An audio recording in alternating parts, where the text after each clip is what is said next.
Tu prépares le bac, tu veux réviser efficacement sans t'éparpiller et tu as besoin d'un peu d'aide pour t'organiser, eh bien tu n'es pas le seul et tu es arrivé au bon endroit. Alors bienvenue à l'Académie Exponentielle, je m'appelle Benoît et sur cette chaîne j'aide les élèves de terminale et les étudiants à progresser en mathématiques avec méthode et sans perdre de temps. Alors, pour réviser le bac, eh bien une chose importante c'est de s'entraîner et de faire des exercices. Et justement, aujourd'hui, je te convie à un exercice du bac 2024. Le sujet, c'était le sujet métropole, sujet numéro 2. Et on va traiter l'exercice numéro 1, qui est un exercice de probabilité. Alors, si ça t'intéresse, eh bien, installe-toi. Je te propose que nous allions voir ce sujet ensemble. Je te propose de le chercher d'abord tout seul, et puis ensuite de revenir sur la vidéo pour faire la correction avec moi. Allons sans perdre de temps sur notre tableau blanc. A tout de suite.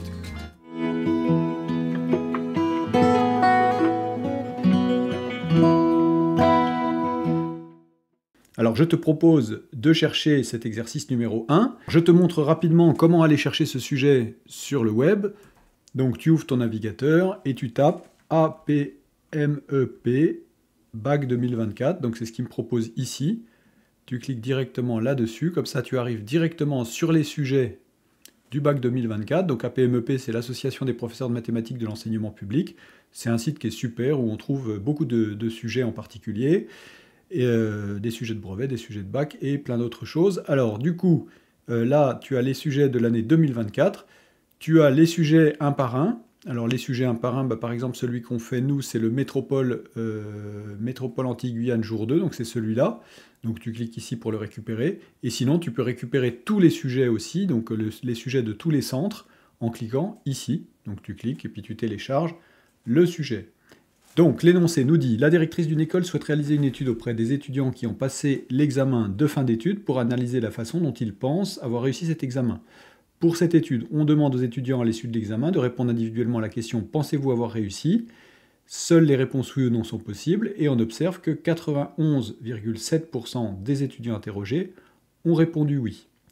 Suite à la publication des résultats, on découvre que 65% des étudiants ayant échoué ont répondu non et 98% des étudiants ayant réussi ont répondu oui. On interroge au hasard un étudiant qui a passé l'examen et on note donc les événements R, l'étudiant a réussi l'examen, et Q, l'étudiant a répondu oui à la question. Donc, première chose à faire, c'est de regarder ici les informations qu'on nous donne et à quoi ça correspond. Ici, on nous donne, par exemple, 91,7%. Ça correspond à quoi? On observe que 91,7% des étudiants interrogés ont répondu oui. Ça correspond à l'événement Q. Donc, P de Q est égal à 91,7%, c'est-à-dire à 0,917. Suite à la publication des résultats à l'examen, on découvre que 65% des étudiants ayant échoué ont répondu non. Alors, répondu non, ça veut dire Q bar. Et 65% des étudiants ayant échoué, ça veut dire que sachant qu'un étudiant a échoué, eh bien, il y a 65% de chances qu'il ait répondu non. Et donc, probabilité, sachant que l'étudiant a échoué, alors échouer, R c'est réussir, donc échouer c'est R bar, donc on a que la probabilité, sachant R bar de Q bar, est égale à 65%, c'est-à-dire 0,65, et que 98% des étudiants ayant réussi ont répondu oui. Donc réussir, c'est R. Donc la probabilité, sachant R, de répondre oui, c'est-à-dire Q, est égale à 98%, c'est-à-dire 0,98. Bon, cette première lecture de l'énoncé et le fait d'extraire de l'énoncé les probabilités qu'on nous donne, c'est vraiment une chose importante. Ça permet de bien simplifier le travail par la suite. Alors, continuons la lecture. Donc, on appelle R l'événement, l'étudiant a réussi à l'examen, et Q, l'étudiant a répondu oui à la question. Pour un événement A quelconque, on note P2A sa probabilité, P2A bar, enfin A bar son événement contraire, et dans tout l'exercice, les probabilités sont, si besoin, arrondies à 10-3 près. Alors, dans la question numéro 1, on nous demande de préciser les valeurs des probabilités P de Q. Justement, on vient de faire la lecture de l'énoncé et on a extrait les informations. Donc P de Q 0,917.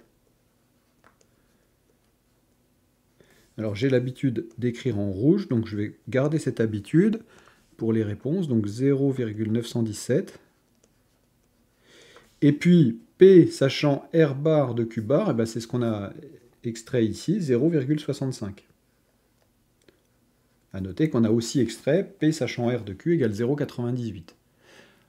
Ok, alors continuons les questions. Donc ici, qu'est-ce qu'on nous demande? On note X la probabilité que l'étudiant interrogé ait réussi l'examen, recopier et compléter l'arbre pondéré ci-contre, et puis montrer que X est égal à 0,9, c'est-à-dire la probabilité qu'il ait réussi l'examen, c'est-à-dire P de R. Alors, on va compléter l'arbre. Donc, qu'est-ce qu'on a? On a X, la probabilité que l'étudiant interrogé ait réussi l'examen. Du coup, la probabilité qu'il n'ait pas réussi, ça va être 1 moins X. La probabilité sachant R bar de Q bar, 0,65. La probabilité sachant R de Q, c'est ce qu'on a vu précédemment, c'est 0,98. Du coup, 0,02. Et puis, 1 moins 0,65, 0,35. Donc voilà pour la question A, remplir l'arbre. Et puis, on veut prouver que x est égal à 0,9. Alors qu'est-ce qu'on fait? Eh bien, on va calculer la probabilité de Q avec la formule des probabilités totales. Donc P de R fois P de Q sachant R, plus P de R bar fois P de Q sachant R bar. Donc c'est ce que j'ai écrit ici. Ça s'appelle la formule des probabilités totales. Alors, P de Q, on le connaît puisque c'est ce qu'on a noté ici, 0,917. Et donc on va pouvoir écrire une équation. Alors, on écrit cette probabilité, x fois 0,98 plus 1 moins x fois 0,35, et c'est égal à 0,917, c'est le résultat qu'on a dans l'énoncé. Du coup, il n'y a plus qu'à développer, à simplifier, à résoudre l'équation. Donc 0,88x plus 0,35 moins 0,35x est égal à 0,917. Ensuite, on passe le 0,35 de l'autre côté, on rassemble 0,98 moins 0,35 en facteur. Donc ça nous fait ça, facteur de x, est égal à 0,917 moins 0,35. On calcule 0,35, on calcule 0,98 moins 0,35. Donc ça fait, cette soustraction-là fait 0,567. Et puis cette soustraction-là fait 0,63. Et du coup, on fait le quotient de ces deux nombres-là, et on obtient bien 0,9, vous pouvez le vérifier. Et donc, on écrit la conclusion. On a bien donc P de R égale X est égal à 0,9. Voilà pour la question numéro 1, et on passe à la question numéro 2. Alors non, ça c'était la question numéro 2, pardon, donc on répond à la question numéro 3. Alors allons-y donc maintenant pour la question numéro 3. On nous dit l'étudiant interrogé a répondu oui à la question.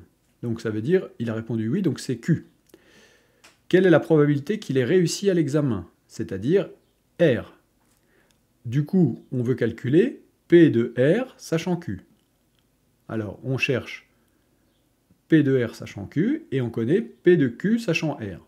Donc, quand on a ça, ça veut dire qu'on veut inverser le conditionnement. On veut passer de P de A sachant B à P de B sachant A. Pour ça, on a une formule dans le cours qui s'appelle la formule de Bayes. La formule de Bayes nous dit que P de Q sachant R, c'est P de R sachant Q fois P de R divisé par P de Q. Alors, on connaît tout ici. Ça, P de Q sachant R, ça veut dire probabilité d'avoir répondu oui, sachant qu'on a réussi, on a vu que c'était 0,98. P de R, on vient de le calculer, c'est 0,9. Et puis, P de Q, c'est donné dans l'énoncé au début, c'est 0,917.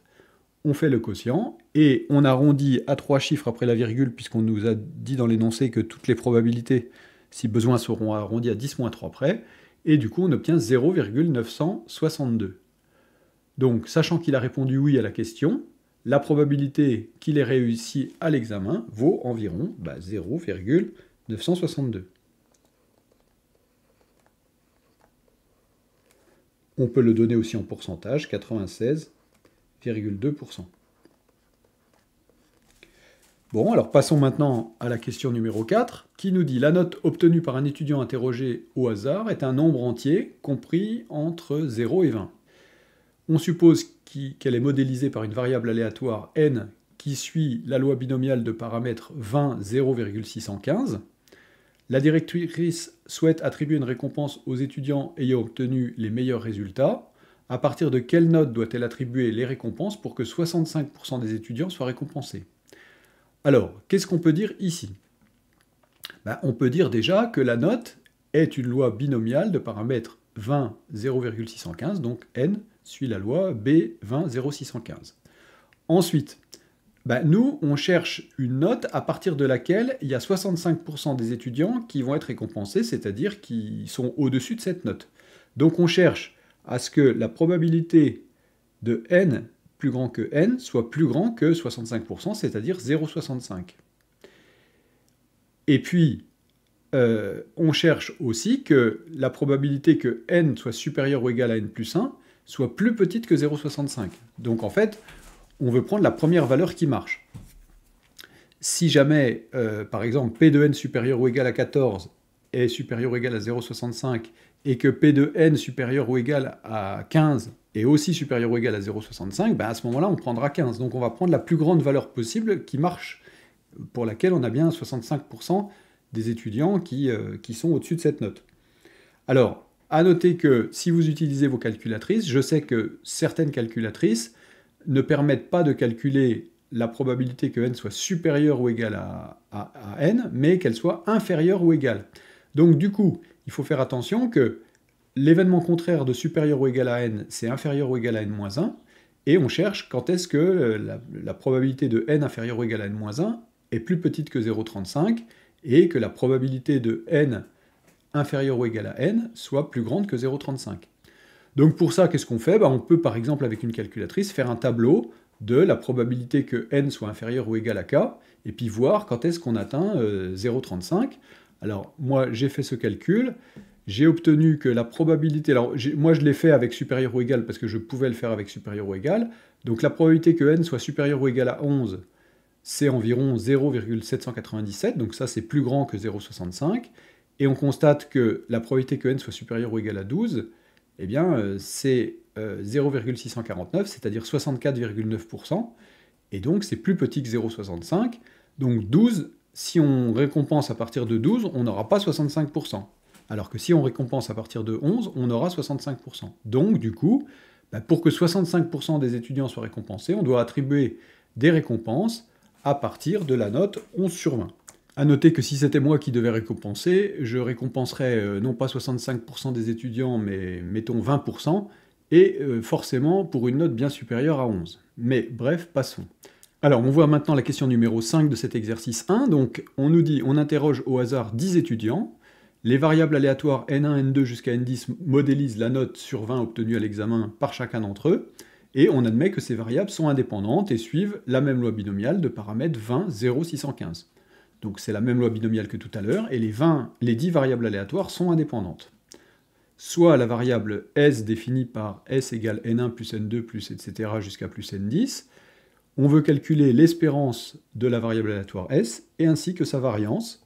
Alors ici, ça ne va pas poser de problème, puisque,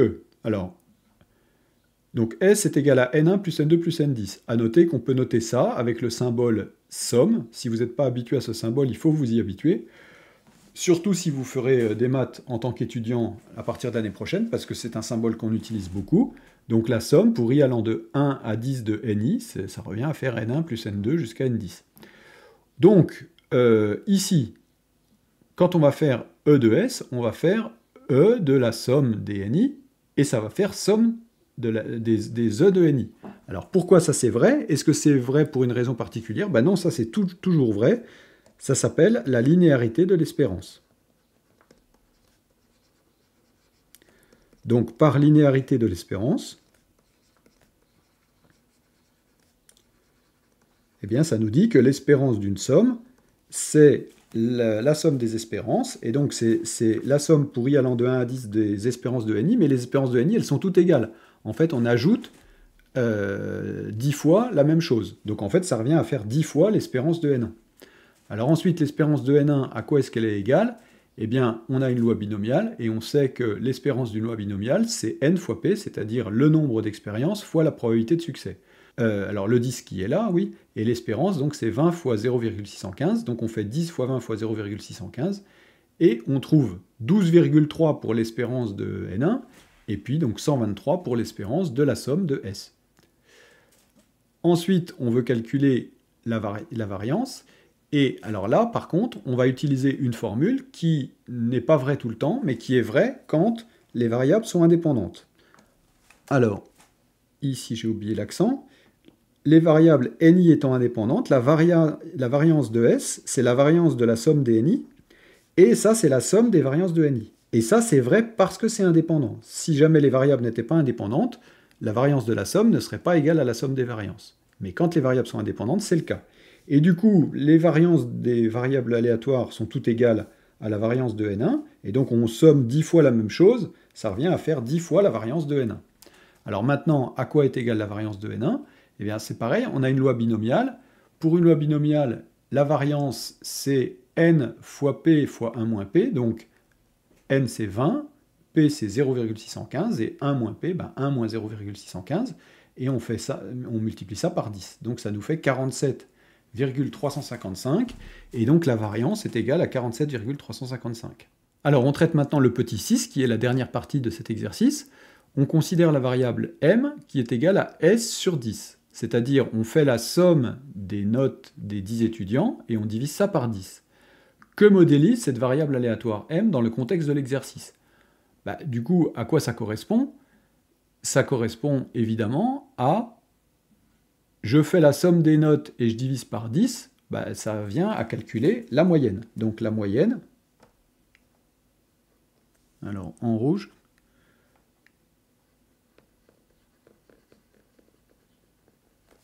des notes des 10 étudiants. Donc la moyenne des notes des 10 étudiants à l'examen.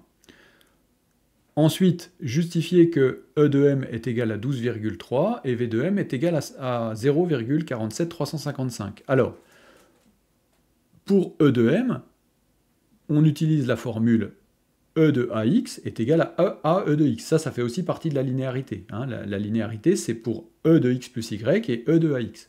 Donc du coup, ici, notre coefficient A, ça va être 1 dixième. Donc E de M, ça va être 1 dixième de E de S. Et puis pour la variance, quand on fait la variance de AX, alors ça c'est pareil, c'est une formule du cours, on ne fait pas A fois la variance de X, mais A carré fois la variance de X. Donc ici, pareil, le coefficient de M, enfin le coefficient ça va être 1 dixième de S, et du coup on va avoir 1 dixième au carré, c'est-à-dire 1 centième, fois la variance de S. Donc, on fait ce calcul, donc E de M, c'est E de S sur 10, c'est 1 dixième de E de S, ça fait 1 dixième de 123, et donc on retrouve 12,3, c'est-à-dire on retrouve en fait l'espérance des xi. Et puis, pour la variance, on a la variance qui est égale à la variance de S sur 10, donc 1 sur 10 au carré, donc 1 sur 100, fois la variance de S. La variance de S, c'était 47,355, divisé par 100, et donc on décale notre virgule de 2 crans, et ça nous fait 0,47355. Et donc on trouve bien ce qu'on nous demandait, l'espérance de M et la variance de M. Et puis enfin, la question C, à l'aide de l'inégalité de bien-aimé de Chebyshev, justifier l'affirmation ci-dessous, la probabilité que la moyenne des notes des 10 étudiants prises au hasard soit strictement comprise entre 10,3 et 14,3 est d'au moins 80%. C'est-à-dire qu'on a au moins 80% des étudiants qui seront entre 10,3 et 14,3. Alors pour ça, eh bien, on va écrire l'inégalité de bien-aimé de Chebyshev. Alors ça c'est du cours, il faut connaître ça. Donc, que nous dit cette inégalité? Eh bien que la probabilité que m moins e de m soit plus grande que epsilon est plus petit que v de m sur epsilon carré. C'est possible que dans votre formule de bien-aimé de Chebyshev du cours, m en fait il s'appelle x, et puis que epsilon on l'ait appelé a ou alpha ou n'importe quel nombre. Ce qu'il faut comprendre, c'est le principe de bien-aimé de Chebyshev. Donc j'ai une variable aléatoire m, et je prends un nombre, epsilon par exemple, strictement positif. Et je veux calculer la probabilité que m moins e de m soit plus grand que epsilon. Qu'est-ce que ça veut dire ça? Ben, j'ai e de m qui est la moyenne. Et je veux calculer la probabilité que m s'éloigne de la moyenne de plus que epsilon. C'est-à-dire que m soit plus grand que e de m plus epsilon, soit plus petit que e de m moins epsilon. Donc je veux que m soit partout sauf entre e de m moins epsilon et e de m plus epsilon. Donc je veux la probabilité de m'éloigner de la moyenne et je veux contrôler cette probabilité. Et je la contrôle grâce à la variance, ce qui est logique puisque la variance mesure la dispersion. Donc plus la variable est dispersée, plus il y a des chances qu'elle s'éloigne de la moyenne. Plus la variable est resserrée, moins il y a de chances qu'elle s'éloigne de la moyenne. Et ça, cette dispersion, c'est la variance qui la mesure. Donc c'est plus petit ou égal à la variance de m divisé par epsilon au carré. Donc ça, c'est une formule à connaître. Et on va appliquer cette formule ici. Alors, qu'est-ce qu'on a ici? On a e de m qui est 12,3. Dans l'énoncé, on nous parle de 10,3, 14,3, c'est-à-dire d'un écart à la moyenne, ici, de 2, c'est-à-dire 12,3 moins 2, 12,3 plus 2. Du coup, ben, on va choisir epsilon est égal à 2. Et puis, on a ben, la variance qui vaut 0,47355, c'est ce qu'on a calculé tout de suite. Donc, on va remplacer ça, et on va voir ce que ça nous donne. La probabilité que m moins 12,3 soit supérieure ou égale à 2 est plus petite que la variance 0,47355 divisé par 2 au carré, epsilon carré. Du coup, on calcule ce que ça nous donne. La probabilité que m moins 12,3 soit plus grande que 2 est plus petite que 0,1183875. Très bien. Et qu'est-ce que ça va nous donner? Nous, ce qu'on veut, c'est la probabilité d'être entre 10,3 et 14,3. Or là, quand on dit que m moins 12,3 est plus grand que 2, bah, ça veut dire justement qu'on n'est pas entre 10,3 et 14,3. On est au contraire à l'extérieur de 10,3, 14,3. Et donc, on va prendre l'événement contraire. Donc si j'ai P de A qui est plus petit que ça, bah, P de A bar, du coup, va être plus grand que 1 moins ça. Donc, j'applique l'événement contraire, et j'ai la probabilité du coup, alors l'événement contraire de ça, ben, plus grand ou égal à 2, l'événement contraire c'est strictement plus petit que 2, et puis la probabilité que m moins 12,3 est strictement plus petit que 2 est supérieure ou égale à 1 moins cette probabilité qu'on a, enfin ce nombre qu'on avait calculé, et du coup, ben, cette soustraction nous donne 0,88, environ 0,88 on va dire. Et donc la probabilité que m moins 12,3 soit plus petit que 2, c'est-à-dire la probabilité que m soit entre 10,3 et 14,3, est supérieure ou égale à 0,88. Ben, du coup, qu'est-ce que ça veut dire, ça? Ça veut dire que la probabilité que la moyenne des notes des 10 étudiants soit comprise strictement entre 10,3 et 14,3 est supérieure ou égale à 88%. À 0,88 ici. Bon, bah, et donc 0,88, ça correspond à 88%, donc c'est bien supérieur à 80%. Et c'était ça l'énoncé, c'était vérifier que la probabilité va être supérieure, est d'au moins 80%. Bon, bah oui, elle est d'au moins 80%, puisqu'elle est d'au moins 88% en fait. Et voilà pour cet exercice 1 qui se termine ici. J'espère que cet exercice vous a plu, merci de m'avoir suivi jusque-là. Je vous rappelle mon formulaire qui est tout chaud, tout neuf, formulaire maths essentiel, avec l'essentiel des formules de calcul de la 6e à la terminale. N'hésitez pas à aller voir en description de la vidéo pour télécharger le formulaire. Il suffit de cliquer sur le lien et vous l'obtenez gratuitement. C'est un formulaire qui vous sera utile pour le bac et éventuellement pour les études si vous faites des maths pendant vos études. En particulier, j'ai fabriqué ce formulaire essentiellement pour les élèves de classe préparatoire au départ. Donc cette vidéo se termine, j'espère qu'elle vous a plu. Comme d'habitude, si c'est le cas, eh bien mettez-moi un pouce et abonnez-vous à la chaîne pour m'aider à développer la chaîne. Et puis, si vous préparez le bac, eh ben, on continue et on se retrouve la semaine prochaine pour traiter l'exercice numéro 2 de ce sujet de bac, donc métropole, sujet numéro 2. Donc n'hésitez pas, pendant cette semaine éventuellement, à chercher cet exercice numéro 2 et on le corrigera ensemble la semaine prochaine. D'ici là, eh bien, portez-vous bien, travaillez bien, prenez soin de vous, et à la semaine prochaine, Salut à tous!